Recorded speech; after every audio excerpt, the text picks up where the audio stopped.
The joys of being out today. Very early spring and the sun feels so warm. The sky's crystal clear blue, perfectly still. What a joy to be out. Just me on this amazing day. Wow, enjoy it. Enjoy the next couple of days, people, because winter is returning with a vengeance on Easter Sunday. Very fickle time of the year, weather-wise, this time of the year. Anyway, today I want to talk about something that many people have probably now forgotten about. It's a distant memory. Do you remember Brexit? I want to talk about something very, very, very specific in relation to Brexit. So stick around to the end of the video and I'll get to the point, but I just want to give some context first. So the years 2016 to 2019 primarily were defined in the UK, similar to the US with Trump, were defined by Brexit. And what was Brexit? Well, it was a country attempting to re-identify itself. That's essentially what it was. Was it a country that felt it was European or not? And as we all know, it was exceptionally divisive. I would argue that it revealed divides in society rather than created divides in society. Just to give some context on Brexit though, the vote for Brexit was on the 23rd of June 2016, and the UK didn't finally leave the European Union until 4.5 years later. That primarily was due to an anti-democratic sentiment within the United Kingdom and the European Union. Let's just have a quick recap of how many times the electorate told the government, told politicians that they wanted to leave the European Union. And then we'll come to the point that I want to make at the end, which is why 6.1 million people should apologise. So go back to May 2015, the Conservatives had in their election manifesto that if they won a majority, they would hold a referendum on EU membership. And the Conservatives won that majority, only a small majority, but nevertheless a majority. Politicians in Parliament then voted, I think it was about 80% of them voted to have that referendum. The referendum was then held, like I say, on the 23rd of June 2016, and Leave won 52% to 48%, and with a majority of 1.7 million votes, which I think I'm right in saying is the biggest ever mandate ever given in an election in the UK, or straight referendum. Politicians then voted around about 80% again to trigger Article 50 and commence the UK's withdrawal from the European Union. There was then another election in May 2017, whereby both of the two major political parties in the United Kingdom, the Conservatives and Labour, campaigned on a manifesto to deliver Brexit for the United Kingdom, a position that Labour latterly changed their mind on. But in that election, those two parties who campaigned for withdrawal from the European Union, no holds barred, won around about 80% of the vote. Again, that figure, 80%. There then follows a period of massive instability, infighting and inertia in the United Kingdom as the Remain side, which was overly represented in Parliament, despite those manifestos from those two political parties, and those two political parties doing well, Remain side sabotaging time and again the UK's position with the European Union, and repeated attempts to delay or stop Brexit. Then came the local elections in May 2019, local and European elections in May 2019, at which point a new party, the Brexit Party, fronted by Nigel Farage, had formed, primarily in an attempt to put pressure on the establishment to ensure that the democratic will of the people of the United Kingdom was seen to. Lo and behold, the Brexit Party won the highest number of seats of any party in the European Parliament ever. And once again, the British people demonstrated their appetite for Brexit and that they wanted their will to be delivered on. Next, more inertia, but a realisation by the Conservative Party that in order to survive, they had to deliver Brexit. So they needed a new leader. They duly elected a new leader, Boris Johnson, in the summer of 2019. And we went on to have yet another election whereby the Conservatives, led by Boris Johnson, promising once and for all to ensure the UK extricated itself from the European Union, won a massive majority of 80, the biggest majority in an election since 2001, possibly 1997.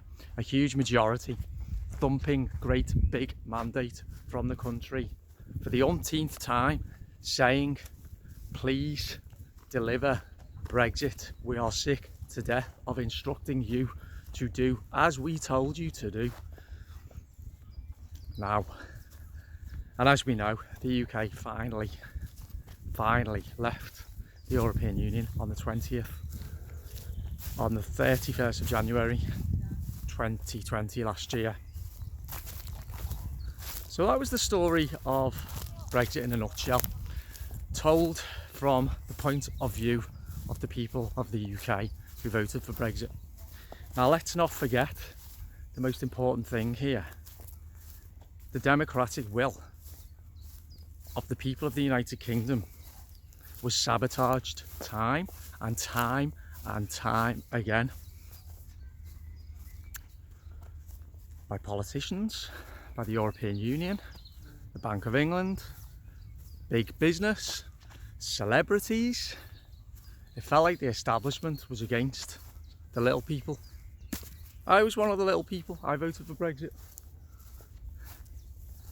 It seemed like there was a competition amongst politicians and celebrities to see who could be the most loathsome, condescending, nasty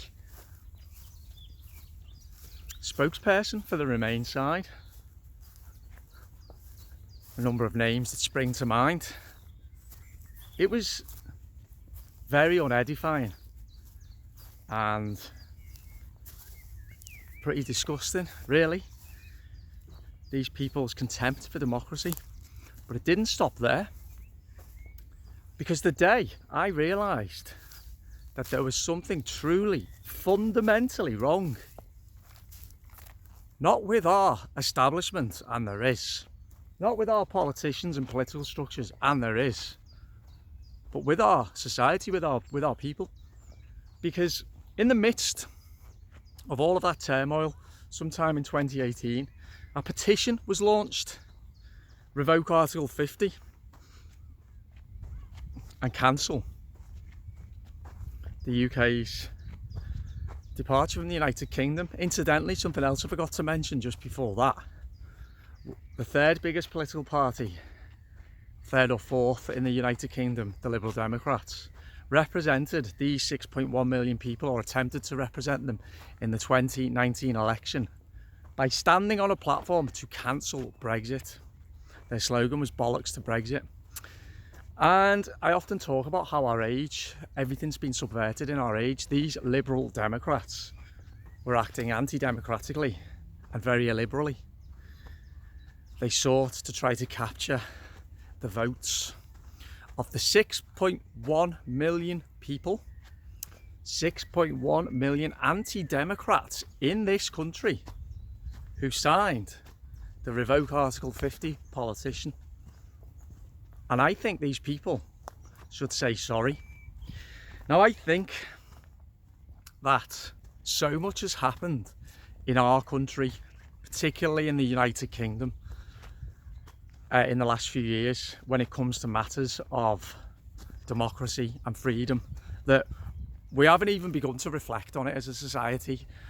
Straight after Brexit, there was an even bigger challenge, the COVID-19, and then the response to it and the way that society's allowed itself to be torn apart. But we've not properly reflected on Brexit and the millions and millions of voices, millions and millions of people who there were in this country who signed that petition in an attempt to overthrow democracy. And what that says about our society and how sick it is, how scathing we are, how much contempt that so many people have for something that is so delicate, democracy. It was shocking and appalling. I remember at the time being sent the link from a couple of different sources on WhatsApp groups to sign this petition, and I was shocked. People I knew signed it. Obviously a lot of people I didn't know signed it. And a quick calculation of the percentage of the UK electorate who signed that petition. Approximately 13% of people of voting age in this country signed a petition expressly stating that they believed the votes of their fellow citizens were worthless and that their vote was more important. That was the day I realised, shit, something's gone badly wrong in my country. I thought this was the home of democracy. It appears that it's not, or certainly there is a huge minority of people in this country, in my own country, who don't believe in democracy. Or they only believe in democracy when it's their vote that counts. So they don't believe in democracy.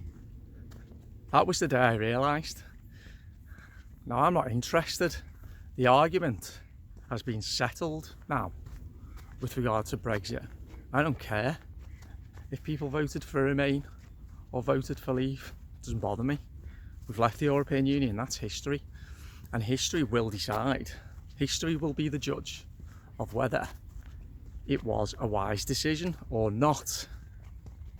And I would, however, I would argue at this very early stage that the Armageddon and doomsday prophecies of the Remainiacs certainly have not been realised, and the early signs are good that the decision that was made was the correct one. However, what I am interested in are those 6.1 million people and whether they've ever self-reflected on what they did. And are they ashamed? And are they sorry? Because we came perilously close in this country. A country of which democracy is one of the cornerstones of our very civilization. We came perilously close to having our democracy subverted. Are they sorry for their part in that? And do they feel ashamed? Because they should do. And I think history will be exceptionally damning of anybody who signed that petition. You can expect politicians to be corrupt. You can expect business to chase the money. You can certainly expect the European Union to be anti-democratic. But 6.1 million people, not 6.1 thousand people, not even 610,000 people, add another zero onto that, 6.1 million people said, nope, fuck you, to the likes of me. And they literally did. Metaphorically and literally, many of them did. And yeah, I talk a lot about us living in an emotionally immature age, an age lacking in emotional intelligence, but particularly emotional. emotional intelligence. And you might want to check out a video I did, because it called Brexit, Trump and Lockdowns, Can You Spot the Connection? It appears to me there is a very strong correlation between the anti-democrats who who signed a petition to cancel Brexit. They seem to be the same people broadly who are zealots with regard to lockdowns that are destroying lives and livelihoods. They seem to be the same type of person who don't, as well as not challenging democracy, they don't cherish democracy, they don't cherish freedom, they don't treasure freedom and free speech. There's something going on a deep psychological level that I'm trying to figure out what it is. But on the surface, it's manifesting in millions of people being scared of democracy and scared of freedom. It's manifested in this narcissistic, egotistical need to always want to be right, to want things their way, to want to feel protected and not have to be challenged. Our society is sick. And that was the moment I realised how sick it was. So tell me in the comments. You don't have to tell me what you voted, I don't care. It's done. Tell me in the comments though if you agree with what I'm saying. How much do you think democracy is under threat in the United Kingdom, bearing in mind there were that many people who voted to subvert it? And do you think those people who signed the petition should say sorry? Okay, that's my video for today. I'm going to enjoy the rest of this gorgeous early spring sunshine. Please do subscribe to The Imperfect Individual for more content like this, and I'll speak to you soon. Cheers.